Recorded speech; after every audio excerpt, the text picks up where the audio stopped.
Bismillahirrahmanirrahim. Assalamualaikum warahmatullahi wabarakatuh. Alhamdulillah, alhamdulillahil qail fi tanzil. A'udzu billahi minasyaitonir rajim. Bismillahirrahmanirrahim. Inna a'tainakal kautsar fasholli li rabbika wanhar. Inna syani'aka huwal abtar. Asyhadu an la ilaha illallah wahdahu la syarikalah wa asyhadu anna Muhammadan abduhu wa rasuluh alladzi la nabiyya ba'da khairil abrar. Allahumma salli wa sallim wa barik ala nabiyyina Muhammad wa ala alihi wa ashabihi wa man ittaba'ahum bi ihsanin ila yaumin tashasu fihi al-absar. Amma ba'd. Wa qala Rasulullah sallallahu alaihi wasallam fil hadits alladhi rawahu al-Imam Tirmidzi, ittaqillaha haitsu ma kunta wa adfi sayyi'atal hasanata tamhuha wa khaliqin nasa bi khuluqin hasan. Sa'adatul afadil wa ma'asyiral ahibba ingkang kula hormati para alim, para sepuh serta seluruh para rawuh kita yang hadir dalam kesempatan malam hari ini, mudah-mudahan senantiasa dirahmati oleh Allah Subhanahu wa taala. Puji syukur alhamdulillah kita panjatkan atas nikmat demi nikmatnya sampai kita bisa melaksanakan aktivitas baik duniawiyah maupun terus ukhrawiyah, sehingga duniawiyah dengan ukhrawiyah harus kita selaraskan. Bukan kita seimbangkan, namun kita selaraskan. Sehingga kalau duniawiyah dimaknai sebagai ukhrawiyah, sehingga prosedur dan aturannya itu sesuai dengan agama, fa insyaallah nilainya pun juga kebaikan, termasuk nafkah, termasuk pekerjaan, termasuk perdagangan dan yang lain sebagainya. Mudah-mudahan semakin kita bertambah ayat demi ayat yang datang, demikian pula hadis demi hadis Nabi yang datang, semakin pula bertambah ketakwaan, yang semakin banyak pula amal kita. Mudah-mudahan bekal kita untuk mengarungi hari kemudian, yaitu hari setelah kematian nanti, senantiasa ditambah oleh Allah Subhanahu wa taala. Allahumma amin. Salawat ma'asalam atur dumateng Rasulillah Nabi Muhammad alaihi salatu afdhalu taslim, khairul khalqi sayyidul anbiya wal mursalin wa imamul muttaqin wa syafi'ul umat, yang kita harapkan syafaat beliau, yang mudah-mudahan di dunia Allah memperkenankan kita untuk kelak kita ini dijadikan sebagai umatnya Rasul yang diakui dengan diberikan syafaat, serta mudah-mudahan dijadikan oleh Allah pengikut beliau di dalam surga. Amin. Allahumma amin. Bapak Ibu yang kami hormati, alhamdulillah kita dalam keadaan baik, bahkan mudah-mudahan lebih baik dari sebelum dan sebelumnya.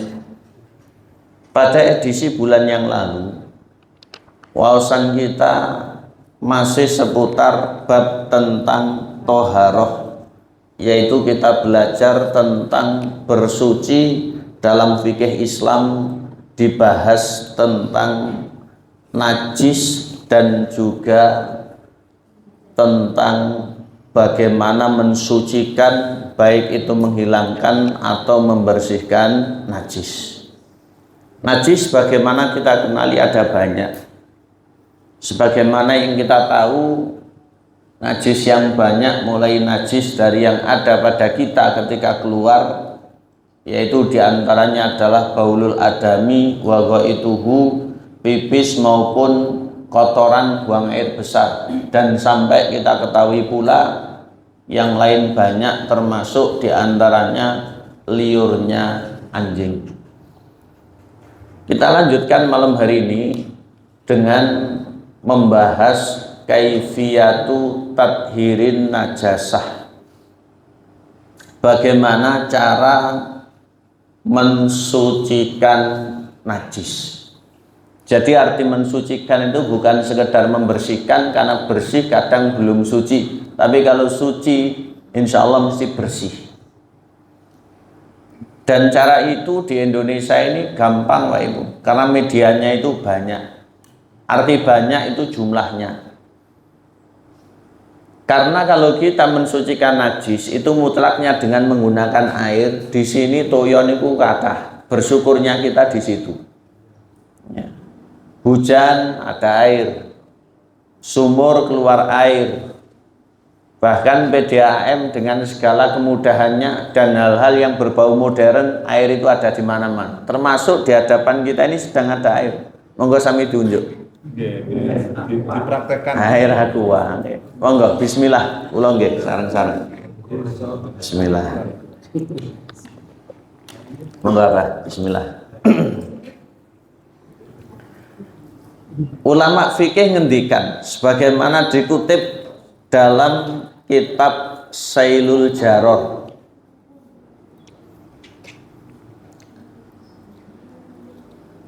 I'lam anna syari'a alladzi arrafana kauna hadhil aini najisatan au mutanajjisatan arrafna au arrafana aidan kaifiyata tathhiriha.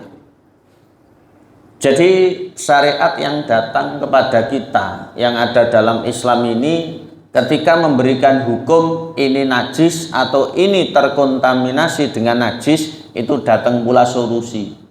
Kersane suci pripun. Islam itu begitu. Ini najis atau ini terkontaminasi sehingga menjadi najis. Sucinya bagaimana? Itu juga diajarkan oleh Islam. Yang jelas karena ini ajaran agama ibadah. Wal wajibu alaina ittiba'u qawlihi wa imtithalu amrihi. Maka kita dituntut untuk mengikuti sekaligus mempraktekkan apa yang telah disampaikan oleh syariat, dan pembuat syariat itu adalah Allah Subhanahu wa ta'ala, sehingga Allah itu adalah asyari. Kanjeng Nabi itu pesuruhnya Allah sekaligus hambanya. Sebagai hamba Nabi mengamalkan syariat, sebagai pesuruh menyampaikan syariat yang turun datang manusia, yang pertama kali diamalkan oleh Kanjeng Nabi, termasuk datang kula panjenengan ini. Fama warada fil ghusli hatta la yabqa minhu launun wala rihun wala ta'mun kana dzalika huwa tathhirahu. Sebagaimana ketika membersihkan najis itu diantaranya dengan dicuci. Ya, jadi mensucikan najis itu diantaranya dengan dicuci, kersane suci, sampai rupanya najis tidak ada lagi, baunya maupun rasanya ketika dipegang atau di tangan itu tidak ada lagi. Wa ma warada fihi sabbu awil rasu awil hatu awil mashu alal ardi au mujarradul masyi fi ardin tahiratin kana dzalika huwa tathiruhu. Namun ada yang tidak dicuci mensucikannya Bapak Ibu. Ada yang modelnya itu disiram air, ada yang diperciki air, atau ada yang dikosok, atau ada yang diusap saja, atau sekedar lewat di atas tanah, itu sudah ada yang suci. Ada yang seperti itu. Kemudian wa'lam annal ma'a huwal aslu fi tadhirin najasat.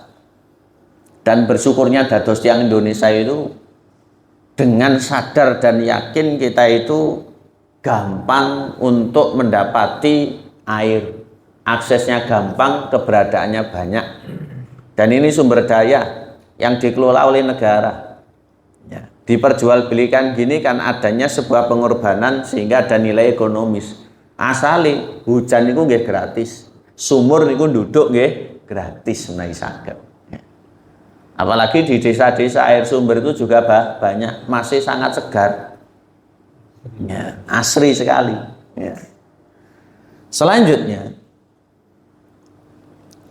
liwas fisari ilahu biqaulihi, sebagaimana ada sebuah hadis yang disampaikan dalam kitab Talkhisul Khabir oleh Imam Ibnu Hajar Al-Asqalani, khalaqallahul ma'a tahura, Allah subhanahu wa ta'ala menciptakan air tahuran, suci lagi mensucikan. Fala yu'dalu ila ghairihi illa idza thabata dzalika ani syari', maka tidak ada yang bisa menandingi air atau mengganti posisi air kecuali memang itu ada dalil yang menyebutkan, sehingga diterangkan oleh syariat.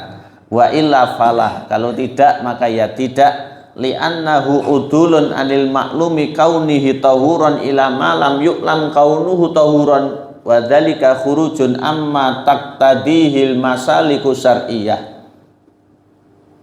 Karena apa Bapak sekalian? Karena ketika seseorang itu tahu, ketika seseorang itu paham bahwasanya kalau begini ya begini, kalau begitu ya begitu, itu tidak bisa dirubah atau diganti-ganti kecuali memang ada aturannya. Sehingga ulama fikih pun ketika menulis kitab-kitab fikih itu ya dalilnya Al-Quran, dalilnya hadis Nabi, sehingga tidak ada yang keluar dari situ. Kalau dibutuhkan sesuatu itu ada penafsiran dan itu pun tidak keluar dari aturan yang ada dalam Islam. Oleh karena itu kita belajar, kita ngaos sareng-sareng kersane beragama semakin mudah, tidak dianggap angker atau serem. Sehingga belajar fikih itu tujuannya untuk memudahkan, sehingga adanya madhab itu adalah jalan keluar, solusi dari permasalahan, agar orang itu tidak bingung, bukan mempersulit, bukan pula untuk memudah-mudahkan sehingga nanti tidak beragama sama sekali, itu tidak. Ya, tujuannya itu seperti itu. Ulama ngendikan, idza alimta hadza fa ilaika ma jaa bi syar'u fi sifati tadhiril a'yani najisati awil mutanajisati. Ada beberapa yang disampaikan oleh syariat bagaimana cara untuk membersihkan, yaitu dalam tanda kurung mensucikan yang terkontaminasi dengan najis. Karena najis secara zat itu mustahil untuk bisa suci kecuali sudah berubah. Tapi yang terkontaminasi dengan najis ini yang peluangnya besar untuk bisa suci kembali. Sehingga kita dalam 24 jam itu mesti terkontaminasi dengan najis, tapi kita bersuci sehingga suci tur nggih bersih. Yang pertama, tadhiru jildil maitati bidibak, membersihkan kulit binatang yang mati tidak syar'i sehingga statusnya bangkai itu dengan bidibak. Bidibak itu artinya dengan disamak. Ya. Disamak itu nggih dikuliti. Kemudian direndam beberapa waktu, setelah itu dibilas-bilas, dibersihkan, dipisahkan kalau ada bulu dari bulunya. Apalagi kulit itu punya nilai tersendiri. Sehingga mungkin saat ini enten sing sabuan kulit, kopian kulit, tapi lek sarungan kelamben mboten enten. Zaman kalepe kulit dan macam-macam. Bahkan tadi sendal kulit. Tapi kalau dipikir kulitnya menungso kalih kewan masih kuat kewan deh mah. Nggih Pak Ibu. Kewan itu keconyok rokok mboten masalah. Ya. Kemudian kelet knalpot nggih mboten masalah. Kula dahulu kayak knalpot, saniki berubah ini. Oh wireng niki. Ya Allah. Pun diobati kalih bojo kula. Wis obatono pisane tak ngrasakne lara aku gitu kan. Sehingga kulit kita itu tipis sekali. Nah kita itu harus banyak-banyak bersyukur kita yang lemah seperti ini tapi dijadikan oleh Allah sempurna. Kabeh niku sedanten saged tunduk. Sak kuat-kuate kewan kalah kali menungso. Ya. Sak kedot-kedote kewan tasik menang menungso. Ya. Oleh karena itu banyak-banyak kita bersyukur. Disampaikan dalam hadis sebagaimana dalam riwayat Imam Hakim dan imam-imam yang lain ngendikan. Ibnu Abbas radhiyallahu an sahabat Nabi ngendikan, sami'tu Rasulullah sallallahu alaihi wasallam yaqul, saya mendengar Rasulullah kanjeng Nabi dawuh, ayyuma ihabin dubigha faqad tahura. Ya. Jadi kulit binatang itu walaupun sudah bangkai, kalau disamak itu hukumnya menjadi suci, sehingga boleh untuk dikonsumsi, boleh digunakan untuk yang lain. Yang kedua, tadhirul ina idza walagha fil kalbu. Lah niki mensucikan barang atau bejana atau wadah air yang dijilat oleh anjing. Sehingga zaman dulu niku anjing pun enten. Makanya ada dalam Quran surat Al-Maidah niku ayat pinten istilah kalbun mu'allam. Cara tiyang Jawi anjing damel ngladak, segawone niku damel ngladak, sumrap ngladak, Pak. Nggih. Kula riyen saweneng nggih. Berburu. Sehingga punya satu atau dua begitu digurak langsung ngejar garangan, ngejar rase, ngejar ulo, ngejar macam-macam. Termasuk nyambe nggih. Landak tok sing dihindari. Nggih. Jadi binatang yang seperti itu terlatih. Namun anjing ini ketika menjadi makhluk Allah Subhanahu wa taala karena diciptakan olehnya itu kadang menjadi ujian. Ada sesuatu sing didilat. Niki nggih najis karena terkontaminasi kali liurnya. Mensucikannya itu ibadah, tapi caranya sedikit berbeda. Nabi dawuh. Hadis ini sangat terkenal. Kula panjenengan sampun sumrap. Abu Hurairah matur, Rasul dawuh, tahuru ina'i ahadikum idza walagha fihil kalbu an yaksilahu sab'a maratin ulahunna biturab. Artinya adalah sucinya bejana di antara kalian, dan bejana ini masuk di dalamnya niku barang-barang lumah yang bisa menampung air. Paling cilik nggih mangkok, kemudian ada ember, enten malih bak, enten malih gentong, enten malih jeding, dan macam-macam. Kalau dijilat anjing, maka sucinya dicuci 7 kali ulahun nabi turab. Pertama kalinya dengan menggunakan debu. Kalau di Arab campur pasir. Ya, menggunakan tanah kalau di Arab campur pasir. Dan ini survei membuktikan banyak para pakar yaitu medis itu menyebut nyun sewu kalau ada segawon gudiken niku kenging lebu, kenging lemah waras. Mereka sembuh. Berarti syariat ini sebelum ada penemuan apapun pun sumerap sehingga dibicarakan, maka itu diantara hikmahnya. Dan kita bersyukurnya hidup di tempat yang anjing itu tidak terlalu banyak. Coba ngen kula mriko, kuwatah. Saya itu hidup berdampingan dengan orang ahli kitab. Jadi orang Nasrani itu 50%. Itu banyak yang pelihara anjing. Ya, sehingga banyak sekali. Makanya di luar rumah itu jarang ada barang melumah. Lek mboten dikurep nih. Dia khawatir moro-moro dijilat-jilat begitu ya. Akhirnya repot malah ngumbah. Tapi di tempat kita itu sangat minim. Dan anjing sekarang itu bermacam-macam. Anjing sekarang itu bermacam-macam. Cuma kurbanan ngeten iki sing rame kambing nggih, bukan anjing. Dan sewu sampun terdeteksi atau terdaftar pinten binatangnya, Pak? 2 sapi, Nggih.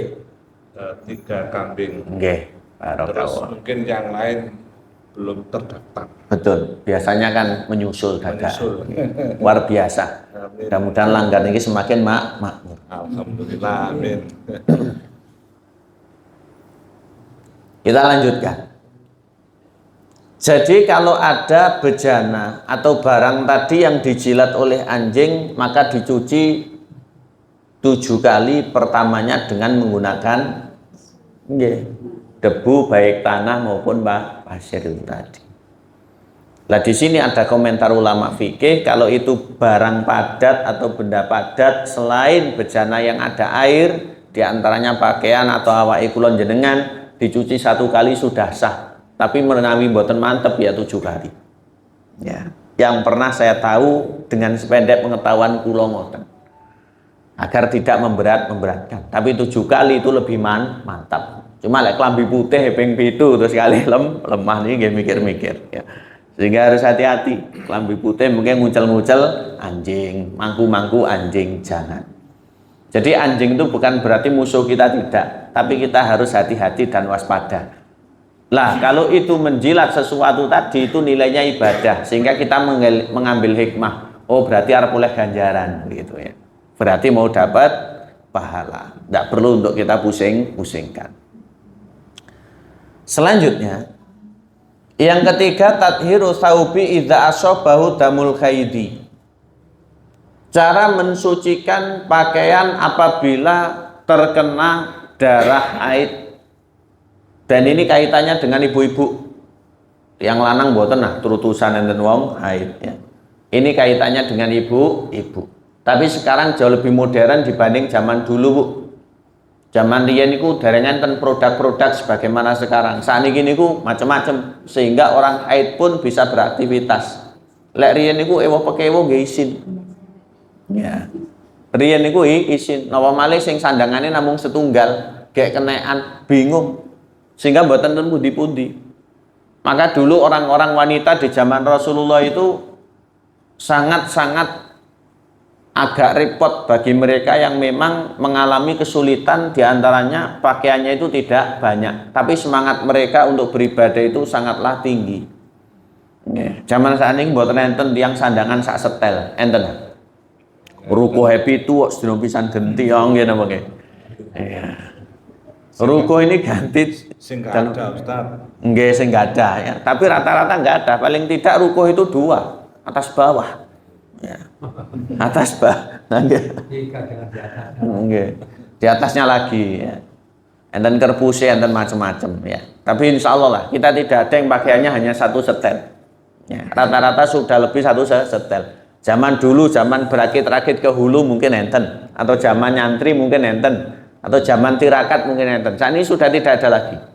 Ya. Kita harus lebih bersyukur. Dulu zaman sahabat di zaman Rasulullah itu diantaranya kaum wanita pakaiannya minim, Pak. Tapi mereka itu manusia-manusia yang kuat, tidak menghalanginya untuk tetap taat dan beribadah kepada Allah. Ini luar biasanya. Maka ada kisah. Disebutkan kisah ini ada dalam banyak hadis dari Asma putri Abu Bakar. Jadi Abu Bakar itu sahabat Nabi yang utama sekali. Mengislamkan lebih 30 sahabat. 30 orang sakit Islam. Memerdekakan lebih dari 80 atau 80-an budak. Subhanallah. Memimpin umat sepeninggal Kanjeng Nabi 2 tahun 2 bulanan. Tapi sumbangsinya betul-betul kentara. Ini Abu Bakar As-Siddiq radhiyallahu an. Asmanipun Abdullah bin Abi Kuhafah bin Amir dari Bani Taim dari Quraisy. Beliau punya putri diantara namanya adalah Asma. Asma menyampaikan, Asma niki pene Kanjeng Nabi, soalnya Aisyah niku garwane Kanjeng Nabi. Ja'at imra'atun ila Nabi sallallahu alaihi wasallam. Ada seorang wanita yang datang kepada Nabi faqalat kemudian matur. Ihdana yusibu thawbaha min damil khaidati. Kanjeng Nabi, di antara kami ada yang pakaiannya terkena darah haid. Ya sudah hati-hati. Yang namanya kebiasaan bulanan mesti ya tidak bisa di stop. Dan ini sudah di luar kodratnya karena ini takdir dari Allah. Akhirnya mengenai. Dan pertanyaan ini tidak mungkin muncul ketika orang sandangannya kata wis karek ganti begitu saja. Sehingga bagaimana menyikapinya? Ya alhamdulillahnya dulu ten Arab niku panasnya banter. Sehingga dicuci terus dikebutkan niku nggih cepet kering. Nilai temriki, wae rendeng, nyuci bisa sampai garingnya 3 hari, Pak. Nanti nyemprotnya ketika nyetrika dengan banyak pewangi, ya. Beda dengan tanah Arab. Kula riyen teng mriku niku mboten salin-salin niku nggih, mboten enten tulisannya Arab niku ten gulon. Angine niku garing, keringete mboten patek mambu. Lah teng mriki mboten salin telung dina nggih. Arab tok ten gulon nggih. Ya, Hono Coroko ya, atau Sandi Morse. Ya. Kita lanjutkan. Kaifatasna'u, maka apa yang harus diperbuat oleh wanita itu ya Rasul? Jadi di antara kami ada yang pakaiannya terkena darah haid, apa yang harus diperbuat? Maksudnya bagaimana menyikapinya? Kanjeng Nabi dawuh, takhutuhu summa takrusuhu bil ma'. Dia harus mengeriknya, kemudian menuangkan atau membilasnya dengan air. Summa tandahuhu summa tusolli fihi. Setelah itu dibersihkan lagi, setelah itu boleh digunakan untuk sholat kalau tidak punya pakaian. Subhanallah. Ya.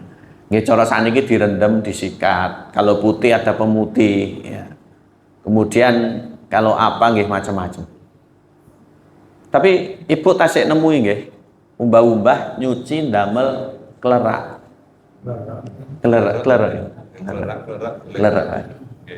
Tasik nemui. Langka. Menawi beli online enten nggih. Klerak niku lho, menawi di emut nggih enak riyen. Wite dawur ngoten kula. Nepil klerak ceblok bajing napa ceblok ula king sarange bajing riyen. Lho ayu kabeh. Jadi katanya itu kalau untuk mencuci awet katanya. Ya, katanya seperti itu. Nggih. Jadi nanti bisa praktek tumbas online tapi jangan di masjid ya, jangan di langgar, di rumah mawon. Pumpung 66 ya 2024 kan ada 66. Tanggal pinten iki? Wis kliwat nggih. Sampun ya. Nanti ya nunggu 77 ya 2024. Selanjutnya wa in baqiya ba'da dzalika atharuhu fala ba'sa. Kalau sudah dengan maksimal dicuci, dibersihkan tapi tasih enten bekasi, mboten masalah. Kadang darah itu tidak bisa hilang total. Tasih enten jangkete biasa, tidak masalah. Jangankan ibu-ibu, bapak-bapak yang beleh-beleh, terus kok pakai pakaian yang warnanya tidak gelap, entah coklat, entah krem, entah petak, entah nopo, kecipratan darah. Dicucinya besok, ngoten kadang nggih nyoklat bekasnya, Pak. Tapi ya sudah dicuci dengan maksimal.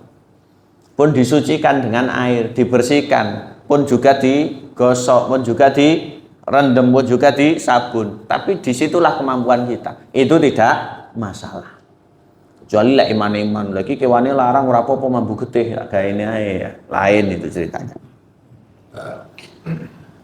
Disebutkan dalam hadis, diriwayatkan oleh ulama-ulama diantaranya Imam Bayhaqi dan yang lain. Disampaikan Abu Hurairah menerangkan anna Khawlah binta Yasar qalat. Ada seorang wanita Khawlah binta Yasar berkata, beliau radhiyallahu anha matur, ya Rasulullah wa ya Rasul, laisa li ila thawbun wahid. Saya itu tidak punya pakaian kecuali nggih satu ini, subhanallah. Asmanipun Khawlah, putri dari Yasar. Khawlah ini subhanallah. Makanya Khawlah ini wanita yang subhanallah sekali.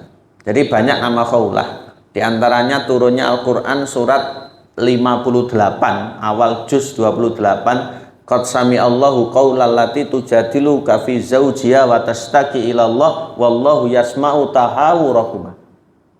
Disebutlah surat Al-Mujadilah, wanita yang debat Nabi. Sebagian ahli tafsir menyebut Al-Mujadalah, perdebatan itu sendiri. Itu ya Khawlah nama wanita itu. Sehingga sing lanang niku ngomong ngeten, anti kahdori umi, amus kaya gegere ibuku. Maksudnya mboten purun kumpul malih. Lah wanita kalau digantung kan sedih kan. Pegat mboten, lanjut nggih mboten. Komplain datang Rasul. Dan itu tradisi Arab dulu, wanita seperti itu berarti dipegat. Rasul mboten terima Allah, hukum ini menaik keliru. Ya. Dihar istilahnya. Itu bukanlah pegat. Mosok dihar pegat rugi kula. Nggih lek manten anyar, tasik langsing, dereng nate nyusoni, dereng gadah yoga. Mboten masalah, golek neh. Lah saniki. Jadi sudah punya beberapa putra, badannya yang sudah berubah, fisiknya demikian, umurnya pun tidak lagi muda. Disinilah pentingnya harmonisasi, sehingga semakin ngaji ini mudah-mudahan semakin sakinah mawaddah warahmah. Kesannya mungkin sakit jodoh, bukan hanya dunia tapi juga swarga. Harapannya itu seperti itu. Akhirnya Nabi diam. Ya, Nabi tidak menjawab karena hukum ini adalah mutlak prerogatifnya Allah. Wanita itu pulang, nangis, kemudian sholat. Menawi lek saat ini enten masalah, enten tiang ngumbarkan media sosial ya, dan macam-macam. Minimal ngomong tanggane atau ngomong kancane ya. Tapi wanita ini tidak begitu. Wanita ini pulang, sholat sambil nangis, kemudian munajat. Allah menurunkan hukum bahwasanya zihar itu beda dengan talak. Qad sami Allahu qaulal lati tujadiluka fi zawjiha wa tashtaki ila Allah. Wallahu yasma'u tahawurakuma. Dan kelanjutan ayat banyak Allah menyampaikan tentang hukum zihar. Sehingga wanita itu punya posisi dalam Islam bukan didiskreditkan. Sehingga ada beberapa ayat itu memang kaitannya dengan kaum wanita. Termasuk wanita itu makhluk yang spesial. Misalkan sunat. Niku tiang estri enten tapi sunat, tiang jaler wajib. Tapi lek melahirkan tiang jaler dadah. Bobot nyusui tiang jaler tidak ada, haid juga tidak ada. Ya. Tapi kalau junub laki perempuan juga ada. Ya. Inilah spesialnya kaum wanita. Jadi Khawlah putri dari Yasar ini matur, ya Rasulullah, saya itu punya pakaian namung setunggal. Wa ana akhidu fihi, dan ternyata kena haid saat saya haid. Kaifa asna'u, maka bagaimana yang harus saya perbuat? Apa yang harus saya perbuat? Kanjeng Nabi dawuh, idza tahurti fagsili, kalau haidmu selesai dan sudah suci, maka segeralah cuci pakaian itu. Mau diadami, fokus pada tempat di mana darah itu mengenai. Summa sholli fihi, setelah itu boleh gunakan untuk sholat. Kemudian bertanya, ya Rasulullah, illam yakhruj atharuhu, bagaimana kalau bekasnya itu jangget tidak bisa hilang total? Rasul bersabda, yakfikil ma' walayaduruki atharuh, sudah cukup dicuci itu, bekasnya tidak masalah. Inilah mudahnya syariat Islam. Cara ben keneng najis ngoten mboten icalus kon bucal nggih, bolak-balik tumbas. Ya, nggih lek jaman riyen 1003 nggih. Saniki regine wis ya. Zaman riyen silahan kula 1003. Ya. Dingetenaken pisan nggih. Nggih, ya. Zaman dulu ya, ketika saya masih kecil. Pakaian itu ada yang harga 1.003. Saat ini tidak boleh ya. Berikutnya yang keempat, tadhiru dzaili thaubil mar'ah, cara mensucikan pakaian wanita yang menjulur ke tanah ya. Mungkin ada yang roknya panjang sehingga klembreh. Ada pula yang jubahnya panjang sehingga klembreh atau klengsreh. Kemudian mungkin kerudungnya panjang atau mukenanya panjang, klembreh, krengsreh. Itu bagaimana? Disampaikan ada seorang wanita bercerita sebagaimana dalam hadis disebutkan oleh Imam Malik. Beliau punya kitab Al-Muwatta, Imam Malik itu menyebutkan, dan juga imam-imam yang lain banyak. An Ummi Walad li Ibrahim bin Abdurrahman bin Auf. Jadi ada ibunya Ibrahim putra Abdurrahman bin Auf. Jadi Abdurrahman bin Auf itu kumpul dengan budaknya kemudian punya anak. Nah, ibu dari budak ini menyampaikan. Ya. Maksudnya ibu dari anak budak ini ya menyampaikan. Sehingga budak itu dalam Islam itu berusaha untuk digerus agar jumlahnya minim, dan sekarang langka sekali. Karena perbudakan itu tidak manusiawi. Nah, dulu kalau Islam memerdekakan budak itu ragatnya nggih kathah. Caranya itu banyak. Di antaranya budak itu boleh dikumpuli tuannya yang laki-laki. Kalau seneng bisa dinikah. Atau kalau punya anak, itu anaknya statusnya ikut bapaknya merdeka sehingga bisa memerdekakan ibunya nanti. Tapi kalau budak laki-laki tidak boleh kumpul dengan doronya yang perempuan. Ini anaknya jadi budak kabeh. Kemudian yang kedua, ada hukum tertentu itu yang dituntut untuk memerdekakan budak, sanksinya disebut kafarot. Kemudian diantara yang lainnya ada nilai-nilai yang besar dengan memerdekakan budak. Ya, tapi budak itu sekarang tidak ada. Kita itu Abdullah, budaknya Allah, adalah seorang hamba yang terhormat sehingga disebut ibadullah. Tapi statusnya khur atau akhror, orang-orang yang merdeka duweni awake piyambak-piyambak. Lek budak niku mboten, itu adalah milik tuannya. Dan ini harus terus diceritakan kersane mboten punah, semakin bersyukur yen zaman budak kata. Mak dhewe riyen niku nggih dados budake penjajah. Sing wedok ayu dipek nggih beto pundi mboten ngerti, sing lanang ki nyambut damel mboten balik-balik. Bayahe kula niku bayahe karso. Abahnya abah kula niku ten Jurang Kuali mriku. Ndamel dalan sampai panjang. Itu pulang tinggal badan sama kulit tapi masih hidup. Temannya ribuan mati. Ya. Allah ya kamu. Mudah-mudahan yang Islam dirahmati oleh Allah Subhanahu wa taala. Niku zaman kolonial nih. Menghadapi perang saat itu. Ya. Kita ini merdeka bersyukur. Kita lanjutkan. Wanita itu sa'alat Ummu Salamah zaujan Nabi sallallahu alaihi wasallam. Bertanya kepada Ummu Salamah, garwanipun Kanjeng Nabi. Inni mra'atun utilu dhaili. Wahai istri Nabi, saya itu wanita yang pakaian bawahnya panjang menjulur. Lengsreh atau klembre. Wa amshi fil makanil qadiri. Dan kadang saya itu lewat di tempat yang ada najisnya, keserempet napa mboten saya tidak tahu. Qalat Ummu Salamah menyampaikan, qala Nabi sallallahu alaihi wasallam, Kanjeng Nabi dawuh, yutahhiruhu ma ba'dahu. Setelahnya itu menjadi media penyucinya. Sehingga kalau di Arab itu kan kering, menawi kenging teleke napa sing najis kena, kemudian kenging lebu, kenging lemah, kenging pasir sudah ical itu dianggap najis. Lek ten mriki kena telek lengcung mara mlebu masjid urusan kali takmir nggih.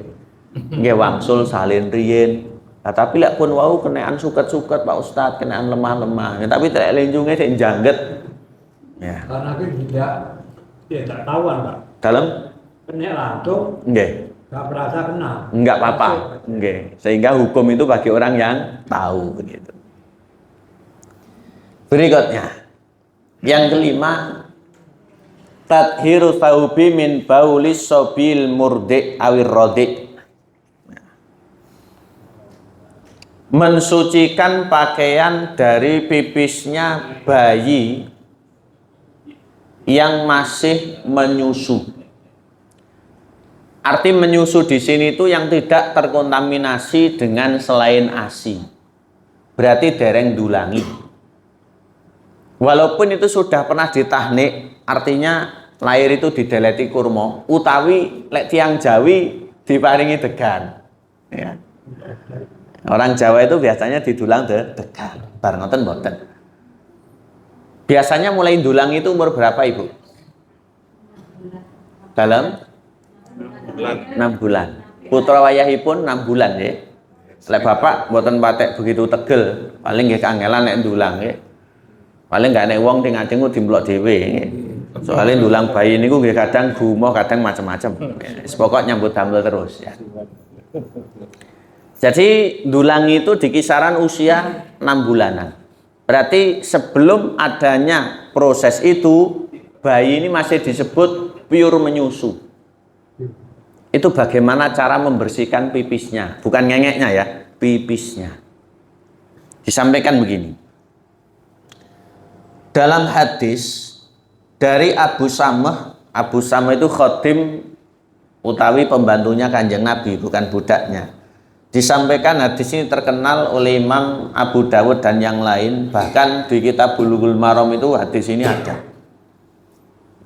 Nabi dawuh, yuk salumin baulil jariyati, untuk pipisnya anak perempuan, walaupun tadi itu belum terkontaminasi dengan selain ASI, dereng dulangi, itu yuk salu, ya tetap dicuci, artinya statusnya sama dengan pipisnya orang besar. Adapun wa yurassu min baulil hulami, untuk pipisnya bayi laki-laki cukup wa yurassu, diusapi atau diciprati dengan air dianggap suci. Loh, kandungannya kan sama, Pak? Sama. Ya. Bukankah baunya juga sama? Sama. Tapi kadang untuk anak putri itu lebih menyengat.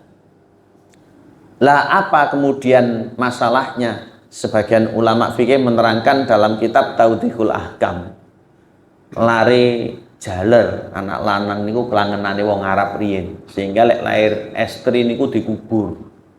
Itu kan ada di ayat 89 surat At-Takwir idza syamsu kuwirat surat 81. Kan wa idzal mau'udatu su'ilat bi ayyi dzambin qutilat. Ketika bayi yang dikubur hidup-hidup itu dibangunkan, ditanya atas dosa apa kon dikonokne. Itu sama dengan ayat 58 59 surat An-Nahl, ya. Sama seperti itu. Maka orang Arab dulu itu kalau bayi perempuan dikubur. Lah, semakin bersyukurnya kita itu punya yang namanya kesetaraan, walaupun kadang dalam titik tertentu itu berbeda. Lah kaitannya dengan bayi laki-laki dan perempuan, kenapa kalau perempuan dicuci pipisnya, kalau laki-laki itu diusapi saja? Ini ulama ngendikan di kitab Tawdihul Ahkam, karena anak laki-laki itu menjadi kelangenan, sehingga kemana-mana dibawa oleh bapaknya, repot lek sampai ngompol konsolan salin umbah-umbah terus gitu. Yang saya tahu seperti itu.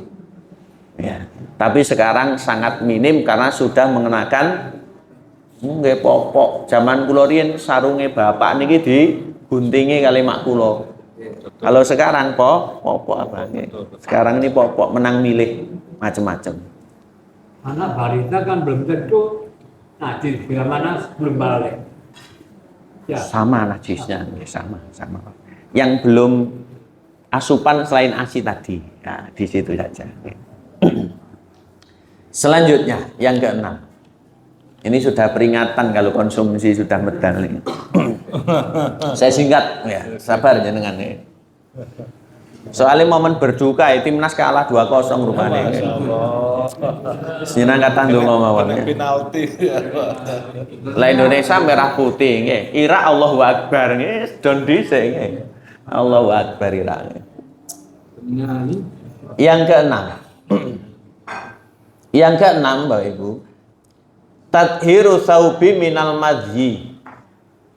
Cara mensucikan pakaian dari madhi. Sebagaimana kita tahu ada mani mboten najis, ada wadi itu najis, madhi pun juga najis, tapi najisnya itu ringan. Dan madhi itu manusiawi. Bahkan ada orang yang tidak ada apa-apa moro-moro keluar.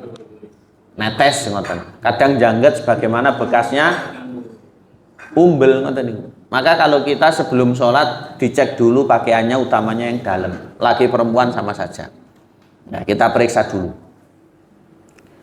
Disampaikan dalam hadis disebutkan oleh ulama-ulama termasuk Imam Tirmidzi dan yang lain. Sahal bin Hunayf bercerita, kuntu alqa minal madhi syiddatan wa anaan. Saya itu adalah orang yang gampang keluar madhi. Sedang bernafsu keluar, tidak pun juga keluar. Ya. Dan itu bukan aib, yaitu pun kodrat. Wa kuntu uksiru minhul iktisal, sehingga saya bolak-balik mandi. Saya anggap itu najis berat, sehingga saya harus mandi. Ya. Nek sak jam bisa nggih mandi, nggih tambah seger insyaallah. Cuma kan repot karena dulu di sana langka air itu. Fa dzakartu dzalika li Rasulillah sallallahu alaihi wasallam, tirose piyambake saya ceritakan Kanjeng Nabi. Kanjeng Nabi dawuh, "Innama yajzika min dzalikal wudu." Enggak usah mandi, wudu saja. Itu bukan hadas besar, tapi hanya hadas kecil. Wudu saja, enggak usah mandi. Kemudian fakultu ya Rasulullah, kaifa bima yusibu thawbi minhu. Lah kalau pakaian saya terkena bagaimana? Rasul bersabda, yakfika an ta'khudha kaffan min ma'in fatandokha bihi thawbak. Cukup kau nyawuk air kemudian kau lepas ke bawah atau kau buang, setelah itu diusap-usap atau diperciki saja. Haitsu taro annahu qad asaba minhu. Sehingga seakan-akan wis mamel ngoten. Pun kenging toyo. Itu sudah dianggap suci. Mudah. Lha apa gak salat anu kok mau ketetesan misalkan. Di masjid enggak ada sarung, enggak ada apa dan seterusnya. Akhirnya orang tidak sholat, tidak sulit. Agama itu mudah. Jadi yang muda-muda adik-adik yang sudah balik sebelum sholat pun diperiksa. Ya, kalau sudah bersuci dari rumah, alhamdulillah. Kalau belum diperiksa, apakah ada bekasnya atau tidak. Kalau ada itu dibersihkan. Yang ketujuh, tadhiru asfalin na'li. Cara mensucikan bawahnya sendal atau sepatu. Ini kenapa dibahas? Karena dulu orang Arab itu sholat di zaman Nabi itu ya sendalan. Yang sepatuan pakai khuf nggih didamel. Ya. Zaman sekarang kan tidak. Kenapa dulu begitu? Karena masjidnya itu sangat sederhana. Lantainya itu ya lantai lawaran, natural. Kita ini kan sudah menggunakan ubin, kemudian menggunakan karpet. Ya. Lek sandal anyar damel teng griya mboten masalah. Ya. Atau mungkin di masjid menyediakan sandalannya, tentu damel silahkan, mungkin di luar jajan-jajan. Ya. Tapi ini kan tidak umum di tempat kita. Tapi zaman Nabi dulu didamel, soalnya begitu. Ya, soalnya begitu. Disampaikan Abu Sa'id Al-Khudri, sahabat Nabi ngendikan. Hadis riwayat Imam Abu Dawud dan imam-imam yang lain. Dawuhnya beliau sallallahu alaihi wasallam, idza jaa ahadukum ilal masjidi falyandur fa in ra'a fi na'laihi qadaron au adzan falyamsahhu wal yusalli fihima. Apabila di antara kalian tidak masuk masjid, maka perhatikan sendalnya atau sepatunya, dicek di bawahnya itu ada kotoran najis atau tidak. Karena zaman ini nek bengi-bengi moro-moro midek ngengek mboten semerap. Nggih zaman sakniki. Ya. Sehingga kalau ada najis bagaimana membersihkannya? Digosok ke tanah. Cara sakniki dihesek-hesek kemudian keset. Tapi karena ada air diumbah niku lebih lego. Zaman riyen ndak tak umbah-umbah nggih tinggalan jamaah sembarang ngalir.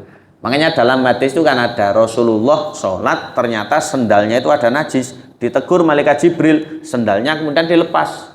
Lah sahabat niku saking manute Kanjeng Nabi nderek beliau ikut melepas sendal. Setelah salam Kanjeng Nabi noleh, lima khalaqtum. Lah nyapa kok cepat sendalmu? Ya. Ra'ainaka khalaqta fa khalaqna. Ya Rasulullah, kula niki, kita niki ningali panjenengan ngelepas sendal nggih, cepot langsung. Ya, saking manute Kanjeng Nabi. Kemudian Kanjeng Nabi menyampaikan, saya itu melepas karena ada najis. Itu menandakan sholatnya yang tadi ya sah karena tidak tahu. Kalau belum baru harus tahu. Ya. Kemudian yang diikuti dalam sholat itu yang ibadah, bukan yang begitu-begitu. Sehingga menawi enten imam watuk nggih mboten derek watuk. Imam kukur-kukur mboten derek kukur-kukur. Imam benakne kupluk nggih mboten derek benakne kupluk. Ku kabeh deloki nggih mboten. Ya, makanya innama juilal imamu liyutamma bih, dalam hadisnya Imam Muslim dawuhnya Nabi, imam dijadikan pemimpin untuk diikuti. Fa idza kabbara fakabbiru wa idza raka'a farka'u wa idza sajada fasjudu. Niku sing salat takbir, rukuk-rukuk, sujud derek sujud. Mungkin imame napa kukur-kukur misalkan melok nggih. Mandang-mandang imame cekrek-cekrek soalnya mau sholat subuh rada rik dereng nginum keng griya ya. Kemudian melok cekrek-cekrek. Akhirnya rame sholatnya.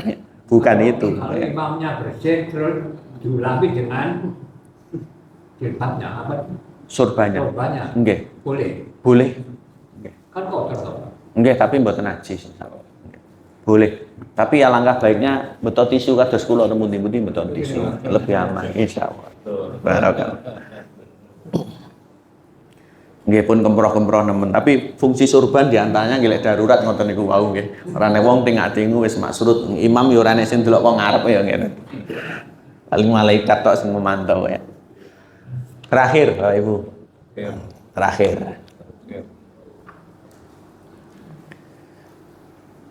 Tadhirul ardi. Nah. Mensucikan tanah juga termasuk lantai dan macam-macam. Jadi di rumah kita kan ada, di masjid kita ada, di tempat-tempat yang kita itu pengen suci. Sehingga ngepel niku nggih ganjaran ngepel masjid. Normalnya lek pas enten najis. Ya. Nyapu masjid nggih ganjaran. Normalnya sampai ngosok masjid. Nanti nambahan jenengan. Insyaallah lah niki TEA dhewe nggih dhewe sing ngresiki nggih. Loh tapi pun enten pegawene Pak Ustaz, sing bayari nggih ganjaran. Ya. Sing ngomando sing menghandle nggih ganjaran. Sehingga saya itu heran. Ada satu masjid Bah Nyun Sewu. Ada simbah itu tukang resiki masjid sak ngusek jeding sak ngusete dibersihkan. Ya. Batin kula apa enggak di rumah niki ya. Lah pun dia anak bojone. Subhanallah usahane gede tiyang niki anake kabeh ten Arab. Ya, ten mriko enggak ada usaha. Lah kok ngoten kula pengen ngabdi kali Allah, Ustaz. Saya tanya, saya pengen ngabdi kali resiki masjid. Kadang lek saya habis ngaji nguyak-nguyak maringi sekul. Niki damel ten griya damel buka lamuran njenengane. Lho kula niki sampun enten. Subhanallah. Saya sangat apresiatif pada orang seperti mboten ngetoki. Mboten ngetoki. Kula niki keceluk ustaz lak surbanan ae kan. Keceluk ustaz. Jenenge padha ae kalian. Kita lanjutkan. Tadhirul ardi membersihkan tanah atau lantai. Ini caranya dengan disiram, dicuci, disikat atau dipel atau apalah yang penting bisa hilang. Disampaikan ada sebuah kisah dan ini ceritanya panjang, hadisnya itu terkenal sekali. Imam-imam ahli hadis, Bukhari Muslim yang lain menyebutkan. Qama Arabiyun fabala fil masjid. Dulu ada orang Arab Badui dengan tingkat pendidikan rendah ya, tata krama yang kurang begitu tinggi. Itu masuk Masjid Nabawi karena nggak ada pintu los begitu, masuk kemudian moromojok terus pipis. Fatanawalahun nas, manusia itu pengen menghajarnya, artinya pengen menging. Rasulullah malah melarang. Ya. Da'uhu, tinggalkan. Cara dinganu kayak kecipratan kabeh melok najis menging. Karena orang nggak tahu itu hukumnya beda dengan yang tahu ya. Dan kita itu harus bisa ngemong gitu loh. Kita ini harus punya timing, punya cara, kebijaksanaan itu insya Allah akan semakin matang. Ya. Selanjutnya waharikuhu ala bauli sajlan min ma'in. Setelah itu Nabi memberikan perintah siram bekas pipisnya dengan satu ember air. Au dzanuban min ma'in. Fa inna ma bu'istum muyassirina walam tub'atu muassirin. Saya, yaitu kita, kalian juga ini diutus oleh Allah menyampaikan agama ini bukan menyusahkan tapi memudahkan. Di kitab Tawdihul Ahkam, Imam Abdul Al-Basam menghentikan orang Arab Badui ketika hendak dikeroyok sahabat Nabi tadi itu, kemudian Nabi menging dan melarang, itu berdoa, Allahumma arhamni wa Muhammadan wa la tarham ma'ana hadan. Ya Allah, rahmati kula kali Kanjeng Nabi Muhammad tok, liyane mboten usah. Itulah pentingnya kadang pendekatan persuasif. Saya pernah mengamalkan niki momentum kurban nyuwun sewu apa. Kula niki kan jagal nggih, kata SMA wis wani mbeleh, soalnya bapak kula niku ngajari, kemudian mbah kula ngajari. Saya mbeleh itu nggih riyen mbeleh pitik ngoten. Kecil nggih mbeleh indile mana umprit nggih welat nggih, tegenok nggih, terus dikeropok dilangi jeroane bakar nggih kena cecak barang niku zaman riyen. Saya mbeleh kambing terus mbeleh sapi. Rekor sapi terbesar itu bobot 1070 kilo dengan gaman saya 7 detik itu tebal. Sing damelaken cakmat mriki. Ya. Dulu cakmat itu sering buatkan saya gaman, kemudian saya beli impor-impor. Di rumah itu ada gaman yang 15 ekor dereng diasah. Ya, dari Swedia itu kula damel kenang-kenangan. Mungkin anak kula sing jaler niki saged mbeleh wis genlih gitu. Tapi bukan sakral kemudian kok malam apa didusi mboten ngoten niku kula ya. Jadi ada satu kesempatan kurbanan seperti ini. Saat itu saya masih manten anyar ya, sekitar 2016. Kita mengedukasi masjid karena kula nggih takmire. kersane algojo itu semakin muncul ngoten. Mungkin sing belah niku sing saged kata gentenan mboten royokan. Itu ada bapak-bapak sepuh rodok Sudarungan beto goloke golok Banten. Landhep Pak. Landhep Pak Ustaz. Pun ate belah sering. Ya, kula tak belah. Ya bismillah. Ya. Itulah pentingnya kita itu tahu diri. Artinya itu ya ilmu ada tapi harus tegen tatak. Kalau ndak ada ya pelan dulu karena momennya samongan ini kurban itu nggih ndamel materi nggih. Mungkin lek sampai enggak sah repot. Terus sunahnya ndak makan sebelum sholat hari raya itu sebelum sholat. Setelahnya itu kalau jadi panitia nggak kuat nggih nasi bungkus nasi kotak monggo. Mungkin lek maksa sampai awan akhirnya jegal sapi kejegal repot. Nanti disalahkan ora oleh mangan ambek Nabi gitu. Tidak kaku seperti itu ya, fleksibel saja kita. Akhirnya si mbah ini tadi nyun sewu, saya berikan kesempatan. Ayo gocai mbah anu begitu ya. Karena tingkat kekuatan domba dengan kambing itu beda. Hampir 2 kali lipat kambing, apalagi kambing yang jenis entah hetawa, kaling gesing, senduro, sumbawa, kemudian randu sing ageng, bur dan macam-macam. Saya ngomando dari jauh, oh bismillah aja lali, nggih kok Ustaz. Enggak digondeli kepalane sing gondeli tiang itu. Kalau saya enggak gondeli, saya bengkok. Ya. Itu enggak ada yang gondeli, kemudian gamane enggak patek landep. Keres begitu, masih belum keluar darah banyak, gobek, duyak keres muter begitu, kayak moving. Orang-orang bengok semua. Entos gak ini semua. Nah, ini daripada jamaah itu retak hubungannya. Kemudian ndang segera sers langsung saya cekel tangannya biar segera ini langsung saya rangkul. Ndak usah anu, dereng sarapan kok. Ya. Niku wong-wong kabeh dinesoni kecuali kula tok sing belani. Ya. Kemudian kayak lenggah-lenggah mereka sarapan yen. Mungkin ya sudah sarapan cuma dereng sarapan nih ndak masalah gitu saya gitu kan. Mungkin pedot jamaah satu ya iman saya. Ya, iman saya. Akhirnya tengar-tengar begitu terus pulang. Kabeh wong mboten diwawu kula tok sing dikonco. Ya, oh berarti benar ya. Dulu Arab Badui itu ketika hampir dikeroyok sahabat Nabi itu ya emosi. Allahumma arhamni wa Muhammadan wa la tarham ma'ana adan. Ya Allah, rahmati saya kali Kanjeng Nabi Muhammad. Liyane enggak usah, dan Umar macam-macam enggak usah. Ya, karena emosionalnya saat itu memang orang itu di luar kendali. Ini pentingnya kita itu belajar untuk semakin dewasa. Apakah sahabat yang lain salah? Tidak. Nabi itu memang orang alim. Walaupun tidak sekolah, beliau itu alim. Sehingga beliau itu menimbang dan pertimbangannya itu matang. Barakallah. Jadi kalau ada tanah atau ada lantai, itu bersihnya ya dengan air. Mudah-mudahan ini bisa kita amalkan.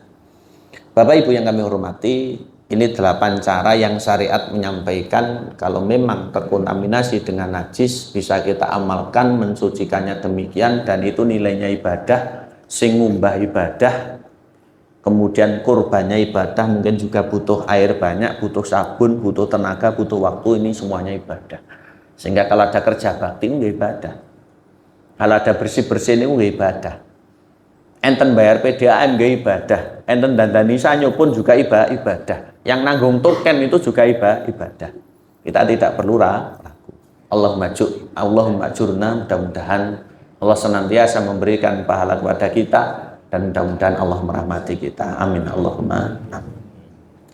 Demikian kan saged kula aturaken kurang lebihnya wal afu minkum atas waktu untuk saya bisa sowan matur nuwun Pak Arifin dan semuanya. Mudah-mudahan di lain kesempatan bisa sowan malih.